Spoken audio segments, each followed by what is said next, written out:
भारत के साथ जंग छेड़ने के मूड में चीन, लेकिन भारत फिर बदलेगा आपदा को अवसर में। एलएसी, तवांग वगैरह छोड़िए, यूएनएससी में तगड़ा खेल।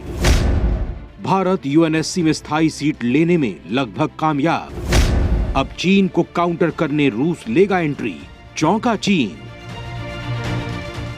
दोस्तों, रूस यूक्रेन वॉर के साथ साथ अब भारत और चीन के बीच जंग के बादल छाए हुए हैं, क्योंकि अब अगर रूस यूक्रेन के बाद भारत और चीन के बीच जंग हुई तो दुनिया बर्बादी के मुहाने पर पहुंच जाएगी, क्योंकि भारत और चीन ही दुनिया के सबसे बड़े मार्केट हैं, सबसे बड़ी जनसंख्या वाले देश हैं और एशिया की बड़ी ताकत मुल्क हैं।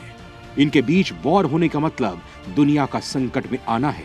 लेकिन दोस्तों, भारत इस वक्त आपदा को अवसर में तब्दील करना अच्छे से जानता है।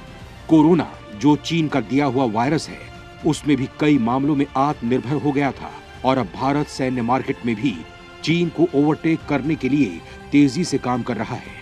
दोस्तों, एक तरफ चीन एलएसी में घुसपैठ की घटना को अंजाम देने की कोशिश कर रहा है, वहीं भारत एक ताकतवर अंतर्राष्ट्रीय मंच पर बड़ा खेल करने वाला है।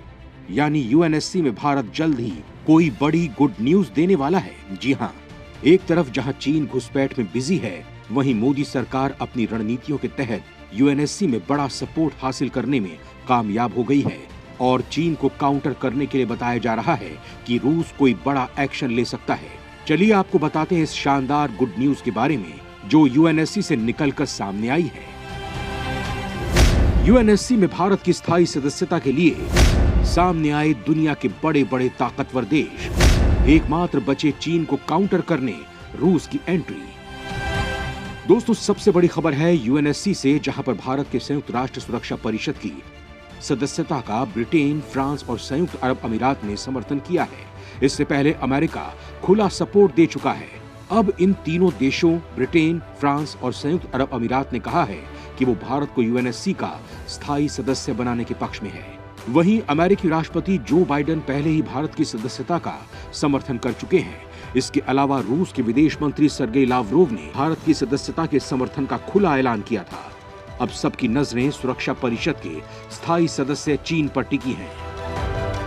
आशंका है कि चीन संयुक्त राष्ट्र सुरक्षा परिषद में भारत की सदस्यता का विरोध कर सकता है। ऐसी स्थिति में सुरक्षा परिषद की सीट पर भारत की दावेदारी मुश्किल में आ सकती है। चीन सुरक्षा परिषद का स्थायी सदस्य है। हालांकि दोस्तों, यहाँ पर रूस काम कर सकता है, क्योंकि चीन रूस का कहना नहीं टालता है और रूस का इस समय सबसे बड़ा मददगार है भारत। तो बताया जा रहा है कि रूस भारत के कहने पर चीन को मना सकता है और भारत को यूएनएससी में वीटो पावर मिल सकती है। भारतीय विदेश मंत्री एस जयशंकर ने जोर देकर कहा कि हर गुजरते साल के साथ संयुक्त राष्ट्र में सुधार की जरूरत बढ़ती जा रही है। भारतीय विदेश मंत्री का ये बयान ऐसे समय पर आया है जब अमेरिका, रूस, ब्रिटेन, फ्रांस समेत कई बड़े देशों ने भारत को सुरक्षा परिषद का स्थायी सदस्य बनाने का समर्थन किया है।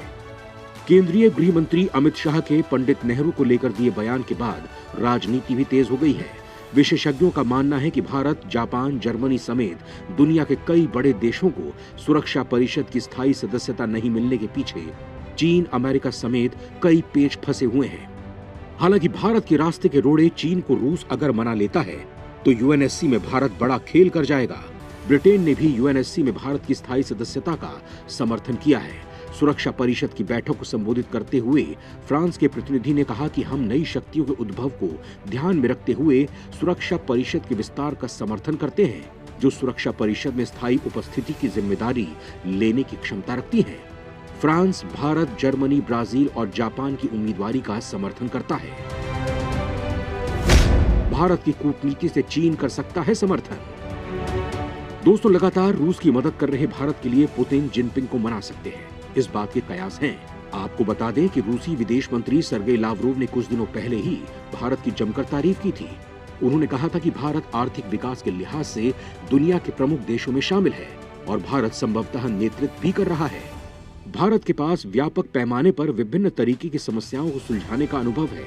लावरोव ने कहा कि भारत दक्षिण एशिया में शंघाई सहयोग संगठन के अंदर विभिन्न तरह के ढांचे में शामिल है और वो संयुक्त राष्ट्र में भी सक्रिय भूमिका निभाता है। इस दौरान उन्होंने भारत की सुरक्षा परिषद में स्थायी सदस्यता की दावेदारी का समर्थन किया था। इसके अलावा अमेरिकी राष्ट्रपति जो बाइडेन ने भी भारत की संयुक्त राष्ट्र सुरक्षा परिषद में स्थायी सदस्यता का समर्थन किया है।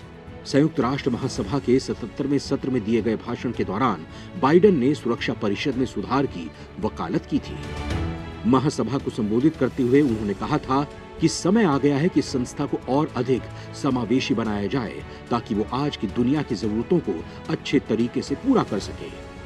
अमेरिका संयुक्त राष्ट्र सुरक्षा परिषद में स्थायी और अस्थायी दोनों तरह के सदस्यों की संख्या को बढ़ाने का समर्थन करता है। इनमें वो देश भी शामिल हैं जिनकी स्थायी सीट की मांग का हम लंबे समय से समर्थन करते आ रहे हैं। बाइडेन ने अपने भाषण में किसी खास देश का नाम तो नहीं लिया, लेकिन क्षेत्रों का जिक्र जरूर किया। दोस्तों, आपको बता दें कि संयुक्त राष्ट्र संघ का गठन 1945 में हुआ था और ये उस समय की परिस्थितियों पर आधारित था। उस समय भारत जैसे कई विशाल देश या तो गुलाम थे या बेहद गरीब थे। ये देश आज वैश्विक आर्थिक और सैन्य ताकत बन चुके हैं, लेकिन अभी तक उन्हें संयुक्त राष्ट्र में उचित प्रतिनिधित्व नहीं मिल पाया है। संयुक्त राष्ट्र सुरक्षा परिषद में शामिल 5 में से कई देश इन सुधारों का या तो विरोध कर रहे हैं या नए सदस्यों को वीटो पावर देना चाहते हैं। आलम यह है कि यूरोप से जहां 3 देश सुरक्षा परिषद में स्थायी सदस्यता रखते हैं, वहीं अफ्रीका जैसे विशाल महाद्वीप से किसी भी देश को ये मान्यता नहीं मिली है।